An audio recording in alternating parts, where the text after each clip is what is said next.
The Haunting of Daniel Weaver. In the small town of Pine Hollow, the sun dipped beneath the horizon, casting long shadows that crept like tendrils across the quaint, cobblestone streets. Pine Hollow was a place where everyone knew each other, and secrets rarely stayed hidden for long. Within the heart of this seemingly idyllic town, a darkness festered, an ancient, malevolent presence that had chosen its next victim, a young boy named Daniel Weaver. Daniel Weaver was an ordinary 10-year-old, with a mop of unruly brown hair and bright blue eyes that sparkled with curiosity. He lived with his parents, Mark and Helen, in a modest house on Elm Street. Life was simple and routine until the night Daniel found the old, leather-bound book in the attic. The book was covered in dust, its pages yellowed with age. Its cover bore an intricate design of strange symbols and a single word, Maleficarum. Daniel, driven by youthful curiosity, opened the book and began to read. Unbeknownst to him, he had just unleashed an ancient curse. At first, the changes in Daniel were subtle. He became withdrawn, his once cheerful demeanor replaced by an unsettling silence. He stopped playing with his friends and spent hours locked in his room, the book always by his side. His parents, initially attributing his behavior to a phase, grew increasingly concerned as weeks turned into months. Then, the incidents began. At night, strange noises echoed through the Weaver house, whispers in a language no one could understand, and footsteps where no one stood. Daniel started having violent outbursts, his eyes flashing with a dark, unnatural light. Objects would move on their own, and the temperature in his room would plummet, filling the air with an icy chill. Desperate, Mark and Helen sought the help of Father Matthias, a seasoned exorcist with a reputation for confronting the supernatural. Father Matthias was a tall, imposing figure with piercing grey eyes that seemed to see into one's soul. He arrived at the Weaver house with a sense of foreboding, his every instinct warning him of the darkness that lay within. As he entered Daniel's room, Father Matthias felt a wave of malevolence wash over him. The boy lay on his bed, his once bright eyes now black as coal. The walls were covered in strange symbols, the same ones from the book. Daniel's voice, distorted and filled with malice, greeted the priest. Old man, he is ours. Father Matthias began the exorcism, reciting ancient prayers and invoking the power of God. Daniel thrashed violently, his body contorting in unnatural ways.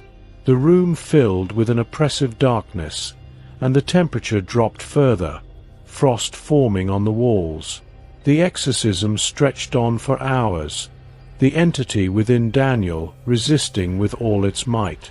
Father Matthias could feel the strain, both physically and spiritually, as he fought to free the boy from the demonic presence. Mark and Helen watched in horror, powerless to help their son. "By the power of Christ, I command you to leave this child," Father Matthias shouted, his voice echoing with authority. Daniel's body convulsed, and a guttural scream tore from his lips, shaking the very foundations of the house. The entity, sensing its grip weakening, lashed out, causing the room to tremble. Books flew off shelves, and the bed levitated, hovering ominously in the air. Father Matthias, unwavering, continued his prayers. Beads of sweat formed on his brow as he drew on every ounce of his faith. Finally, with one last powerful incantation, a blinding light filled the room. Daniel let out a final, ear-piercing scream before collapsing onto the bed, his body limp and motionless. The Weaver house fell silent, the oppressive darkness lifting.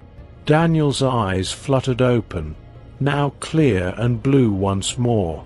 Exhausted but relieved, Father Matthias made the sign of the cross over the boy, silently thanking God for the victory.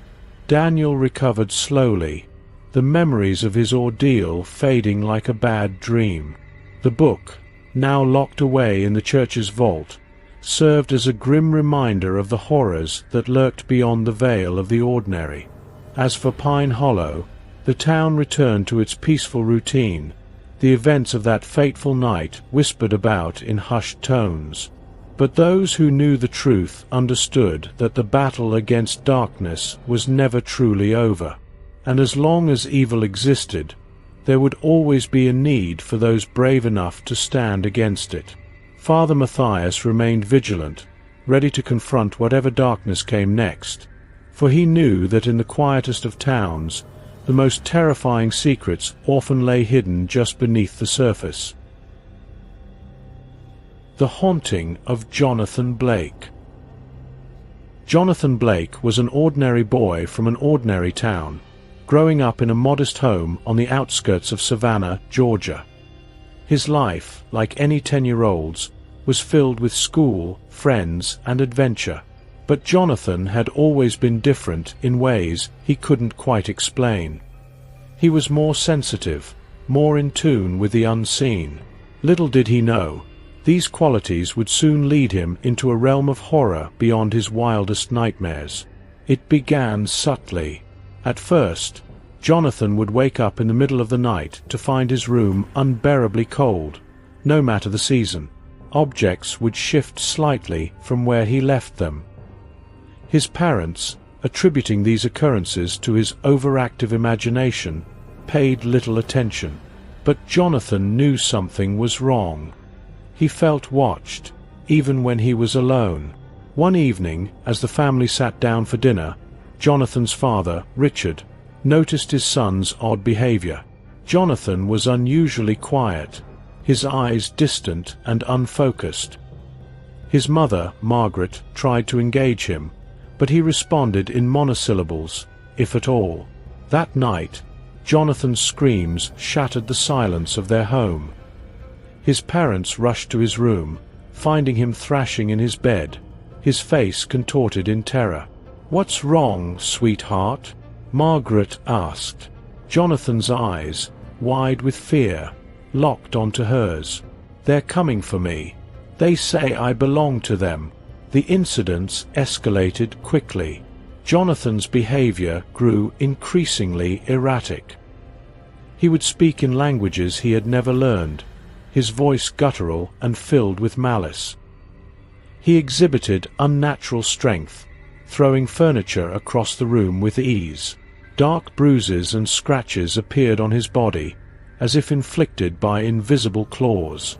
The house itself seemed to pulse with a malevolent energy, the air thick with dread. Desperate and terrified, the Blakes sought help from doctors and psychologists, but none could explain Jonathan's condition. It was as if he was being consumed by something beyond the realm of science. Their last hope was the church. They turned to Father Michael Donovan, a seasoned priest known for his work in exorcisms. Father Michael was a tall, imposing figure with piercing blue eyes that seemed to see right through to one's soul. He arrived at the Blake household carrying an aura of calm authority. As he stepped inside, he immediately sensed the oppressive atmosphere. The air was heavy, filled with an almost tangible darkness. "Mrs. Blake, Mr. Blake," Father Michael greeted them with a nod. "Where is the boy?" Margaret led the priest to Jonathan's room. The boy lay on his bed, his eyes rolled back, his body convulsing. The room was unnaturally cold, and a faint smell of sulphur lingered in the air. Father Michael began his preparations, setting up candles, holy water, and a crucifix. He knelt by Jonathan's bedside and started to pray, his voice steady and resolute. As he recited the prayers, Jonathan's body arched violently, and he let out a blood-curdling scream that seemed to reverberate through the entire house. "Leave him be, foul spirit!" Father Michael commanded. "In the name of Christ, I order you to leave this boy." Jonathan's eyes snapped open, filled with a sinister intelligence that was not his own. He spoke in a voice that was both his and something else entirely. "You are too late, priest. He is ours now. He belongs to the darkness." Father Michael did not waver. He continued the exorcism, his prayers growing louder and more forceful. The room shook, pictures falling from the walls, and the light bulbs shattered, plunging them into darkness. Only the flickering candlelight remained, casting eerie shadows on the walls. Jonathan's body twisted and contorted in unnatural ways, his screams echoing through the house. But Father Michael persisted, his faith unshaken. Hours passed, the battle between light and darkness raging on. The priest's prayers were a beacon of hope in the oppressive darkness, and slowly, the malignant presence began to weaken. "By the power of Christ, I command you to leave this child," Father Michael shouted, holding the crucifix high. Jonathan let out one final, earth-shattering scream as the entity inside him fought to stay. But with a blinding flash of light, the presence was expelled. The room fell silent, the oppressive atmosphere lifting instantly. Jonathan lay still, his body exhausted but free. Father Michael collapsed to his knees, his strength spent. The Blakes rushed to their son, tears of relief streaming down their faces. Jonathan opened his eyes, his expression one of confusion and fear. "It's over," Father Michael said, his voice hoarse. "He's free." The Blakes thanked the priest profusely, their gratitude boundless. Father Michael, however, knew that this was not the end. The darkness that had claimed Jonathan was ancient and powerful, and it would seek another host. But for now, the boy was safe.